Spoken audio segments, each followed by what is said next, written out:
इस कहानी के सभी पात्र और घटनाएं काल्पनिक हैं, जिसका किसी भी व्यक्ति या घटना से कोई संबंध नहीं है। यदि किसी घटना के साथ इसकी समानता होती है, तो इसे मात्र एक संयोग कहा जाएगा।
दिग दिगंत और अनंत तक गूंजायमान है। ब्रह्मनाद है विधि का वो अटल विधान है। धर्म की अधर्म पर विजय का वो प्रमाण है। जायमान है वो अटल विधान है। विजय का वो प्रमाण है। ब्रह्मांड का महान योद्धा आर्यमान है।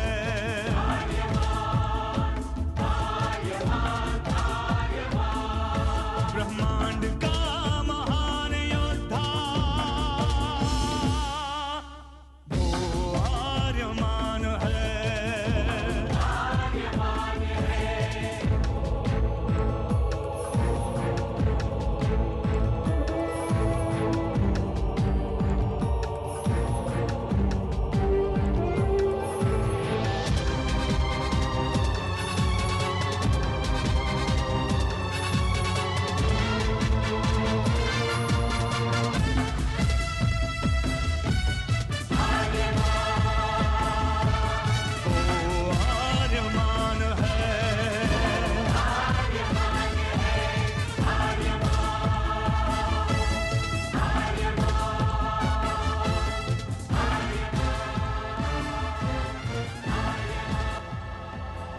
अनंत असीम ब्रह्मांड, अद्भुत, विशाल, विराट, जहां असंख्य आकाश गंगाएं प्रतिक्षण बनती रहती हैं, मिटती रहती हैं।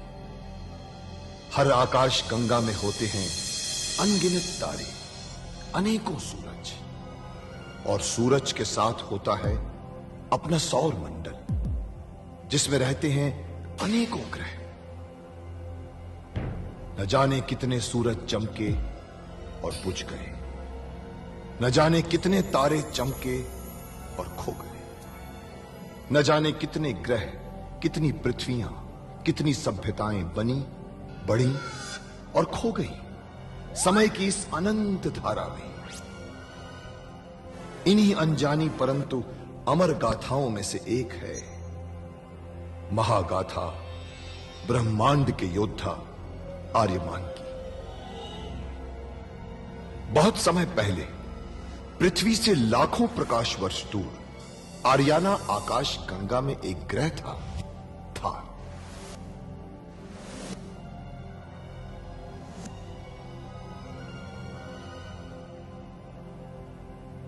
थार एक रेगिस्तान था, पानी की बूंद नहीं थी, फिर भी पूरे ब्रह्मांड के लिए मूल्यवान था थार, क्योंकि थार में थी ऐसी खाने जहां से दुर्लभ जीवनदायी पदार्थ निकलता था, जिसे थारस कहते थे। यह किसी भी ग्रह की जहरीली से जहरीली हवा को भी रासायनिक प्रक्रिया से प्राणवायु बना देता था, जीने के लायक बना देता था। कहावत थी, थारस जिसके वश में, पूरी आकाश गंगा उसके वश में।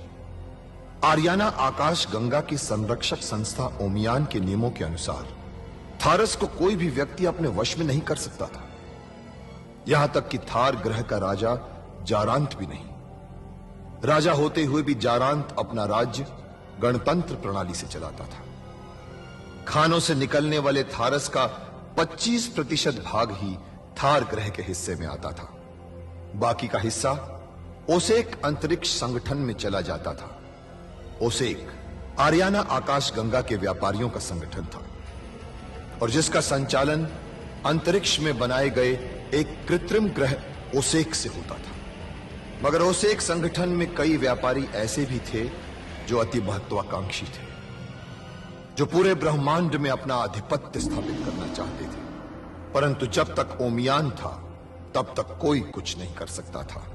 ओमियान अंतरिक्ष के लोगों की संरक्षक संस्था थी जो अंतरिक्ष के निवासियों के हितों का पूरा ध्यान रखती थी और अपनी शांति सेना के द्वारा संपूर्ण ब्रह्मांड में शांति और व्यवस्था बनाए रखती थी। इसी ओमियान संस्था का अध्यक्ष था महान होशिंग। होशिंग जिस ग्रह पर रहता था उस ग्रह का नाम था कुरुक्षेत्र, जहां आज छिड़ी हुई है एक महाजंग। तुम दोनों को दंड अवश्य मिलेगा। सैनिकों, इन दोनों को नरक के पास ले जाकर गुलामों की तरह बेच दो। ले जाओ, बेच दो।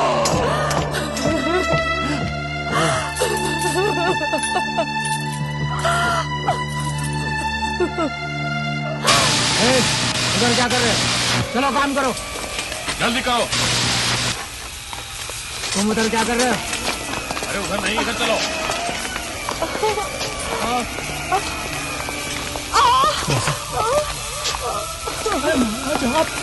आपको भी गुलाम बना दिया। अरे यहाँ पे कोई राज महाराज नहीं, यहाँ पे सब गुलाम है। चलो जल्दी करो। चलो चलो जल्दी, चलो चल जल्दी जल्दी जल्दी करो।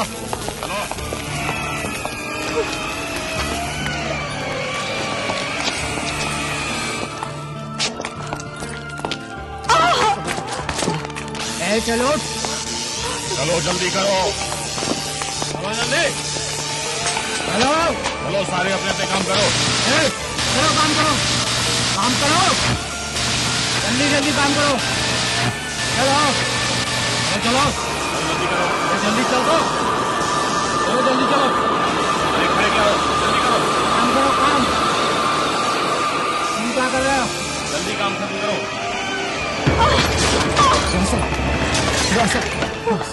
महारानी, महारानी रासा?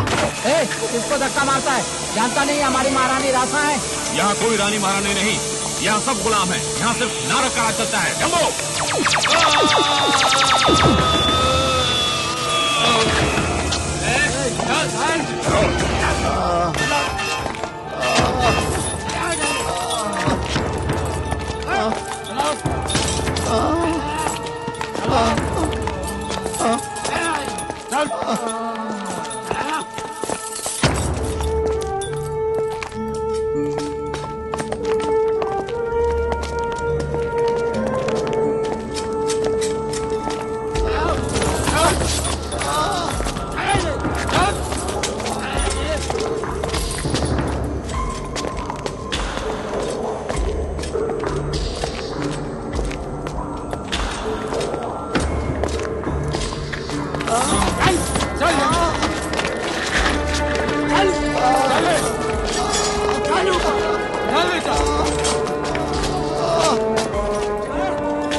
ऐसे आक्रमण कर, ऐसे कर। जल्दी जल्दी चल।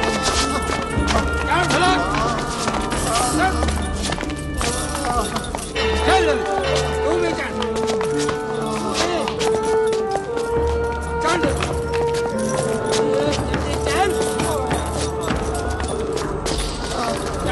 चल इधर चल चल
बाबा क्या आक्रमण किया है।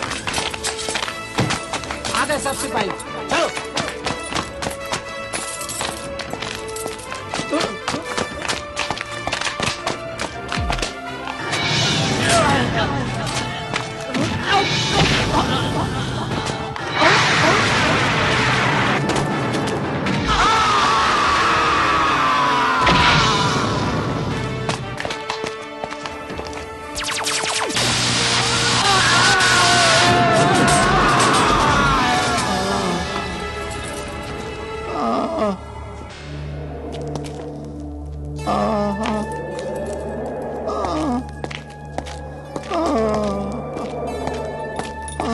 बाबा आप ठीक तो है ना?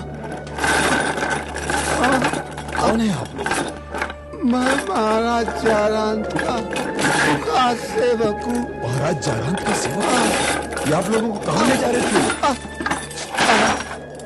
बताइए बाबा, ये आप लोगों को इस तरह से क्यों लेके जा रहे थे? बेटा, हार में जो कोई शुक्रात और महारानी नासा के खिलाफ बोलता है, उसके साथ ऐसा ही व्यवहार किया जाता है। मगर थार के महाराज जारांत इन लोगों के खिलाफ क्यों कुछ नहीं करते? वो क्या कर सकते हैं? महारानी रासा का पुत्र दुर्दान जैसे ही गद्दी पर बैठा, सबसे पहले उसने महाराज जारांत को ही कारावास में डाल दिया। मगर क्यों? उन पर राजकुमार आर्यमान की हत्या का आदेश देने का आरोप लगाया गया। मगर थार के और मंत्री क्यों कुछ नहीं करते? कौन कहेगा बेटा? एक ही कहने वाला था, सेनापति बाहुल। उसे भी झूठे इल्जाम में इन लोगों ने देश से बाहर निकाल दिया। और दूसरे लोग? दूसरे लोग नारक के डर की वजह से कुछ नहीं बोल सकते। नारक? तो क्या नारक भी यहाँ अत्याचार कर रहा है? हाँ बेटा, क्या आदमी, क्या औरत, यहाँ तक कि बच्चों तक को नहीं छोड़ा। सबको अपना गुलाम बनाकर थारस की खानों में जबरदस्ती काम करवा रहा है। थारस के खाने? इसका मतलब है मुझे अपनी जंग की शुरुआत थारस के खानों से करनी है।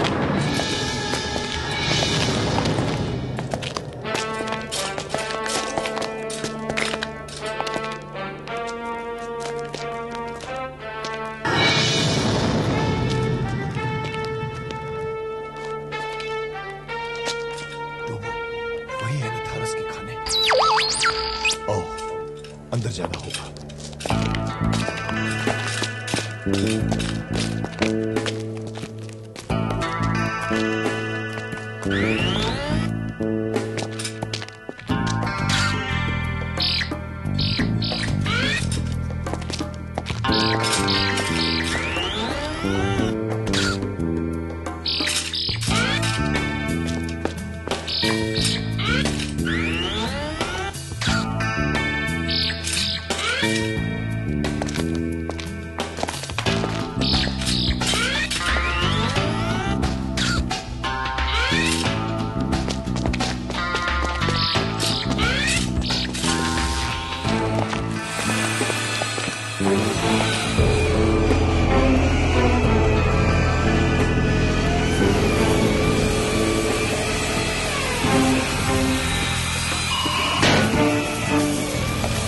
चलो चलो काम करो, जल्दी जल्दी आ, चलो चलो चलो, काम करो, चलो चलो काम करो।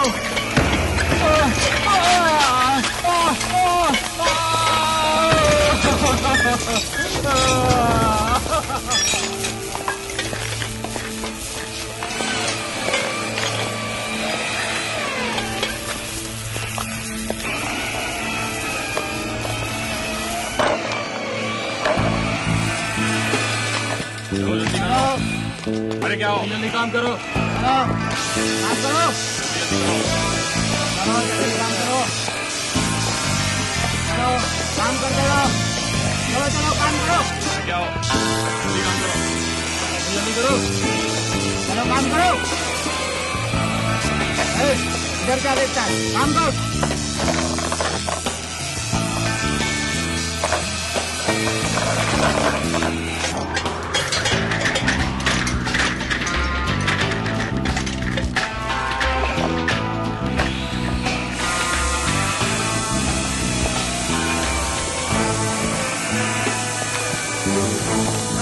चलो चलो काम करो, जल्दी करो।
बाजी आप हट जाइए, हट जाइए आप बाजी।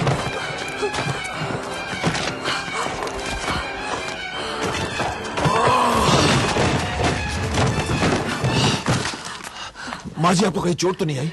नहीं बेटा, मैं ठीक हूँ और तुम तो ठीक।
आर्यमान,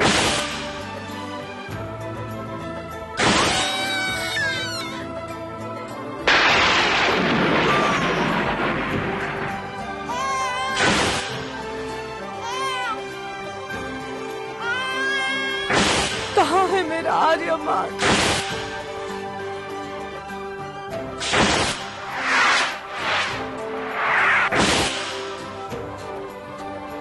मैंने ध्यान में किसी दुखी औरत को कारावास में तड़पते हुए देखा है। मुझे ऐसा लगा कि वो मुझे पुकार रही है। वो तुम्हारी माँ थी।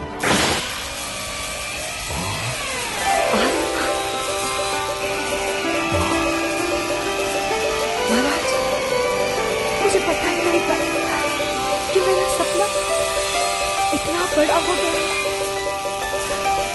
ये क्या कह रहे हो तुम? हाँ महाराज, ये हमारा आर्यमान है। तुम सच कह रहे हो? ये हमारा आर्यमान है? हाँ महाराज, हमारा आर्यमान है ये। पिताजी, आर्यमान। क्या हो रहा है इधर?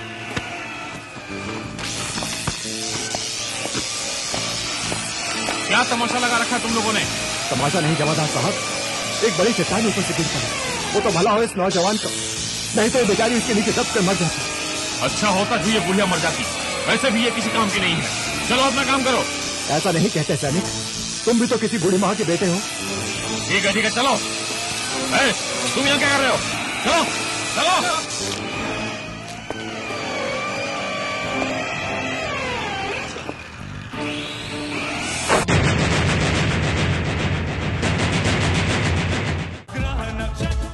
सूर्य चंद्र जिसके नेत्र कान है, ब्रह्मांड का